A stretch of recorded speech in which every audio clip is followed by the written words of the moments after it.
Hi everyone, this is a video for Chris Ticehurst Creativity.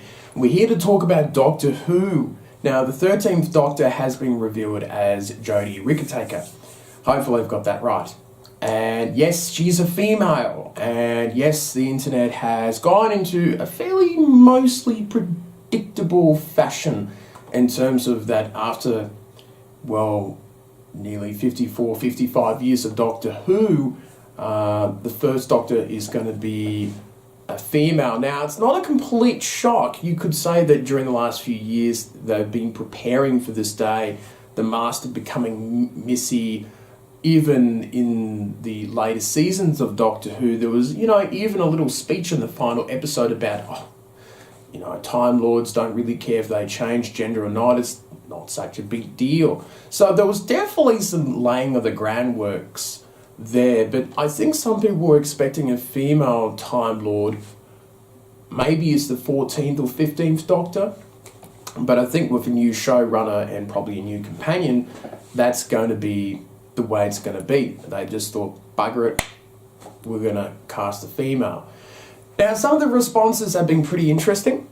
There has been some typical ones from males and other people saying it's going to ruin the show, now it's going to be female, we can't deal with this type of change. But Doctor Who, the TV show, has always been about change, has always been regenerating and changing things up and shaping things up.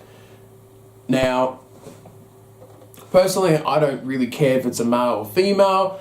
I think I'm obviously curious to see how a female takes on the Doctor. That's going to be challenging for her. And I think her role could be the most important role since Patrick Troughton, who had the very hard task of actually making the idea of regeneration actually work. And he did it very, very well in terms of taking the essence of what the Doctor was and putting his own spin as the cosmic hobo. Very different to the cranky grandfather, Santa Claus / sort of character that the first Doctor played. So it's going to be interesting to see. Obviously, but some of the interesting comments that I read from people who wanted a female Time Lord and they're very happy about it were also using Jodie as almost like a baseball bat, sort of hitting on people going, oh, it's a female, I bet you hate that. Oh. And I felt that was kind of a bit bad from supporters of having a female Doctor. It's almost like they're enjoying the idea of using her as a battering stick on, sexist people and people like that, rather than actually just celebrating that, yeah, we've got a female Time Lord, that's pretty cool. We just move on from that. And I hope that doesn't become a regular thing where, a female gets cast in a male type role and we're just using that to sort of fuel fire against each other. Because really, when it comes to debates about sexism, racism and things like that, screaming at each other actually doesn't work. As the Doctor says, sit down and talk in one of his speeches. And I think that's the way that we should be doing things, instead of sort of using people as a battering stick and going, haha, I bet you really hate it, you sexist people, come on, come and get us now. And then the sexist people get all upset and things like that. But apart from that, I think I don't know anything about her, and I will judge her based on the episodes that she's in. So no one knows how she's going to do it. But I think the way that I would write it is that some people say that we shouldn't acknowledge the fact that she's a female. And I think that's wrong. I think what we can do, and how I would write it, is that she would be a bit more blokish because she's used to being a male. And I think over time that she learns some of the difficulties of being a female, that sometimes she won't be listened to as much as a male. And I think that she will find ways of solving those problems herself in her very own Doctor type way.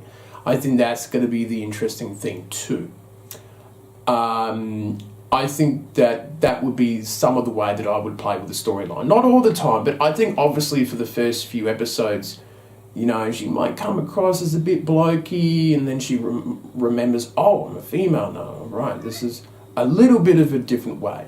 But I think I would write it, she has a bit more of a feministic sort of ways later on in the seasons where she's getting her head wrapped around this whole gender thing, because it's a really good story material, because normally with Doctor Who we don't get to explore many things that are absolutely brand new.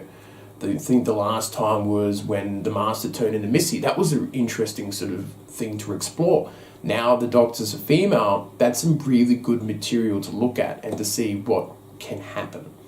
So, good luck to Jodie on her being the 13th Doctor. I think she'll do fine. I think I will agree with Tom Baker to a certain extent that playing the Doctor is a bit actor-proof, in terms of you can't possibly screw it up badly because you're sort of interpreting the Doctor in your own ways. And I think with the story writers, that hopefully that they can make this right, because the writers are going to be the ones that will be really got a really cool challenge on their hands. So we'll see how that goes. So Doctor Who, you'll get to see just a little bit of her in the Christmas special. Could be 10 seconds, it could be 5 minutes, you don't know when the actual regeneration happens. But it's going to be exciting. 12th Doctor and the 1st Doctor, that's going to be really, really cool. I'm looking forward to that. So, thanks for watching, and I'll see you another time on Chris Ticehurst Creativity. You can see me on christicehurstcreativity.com if you like. I'll see you next time.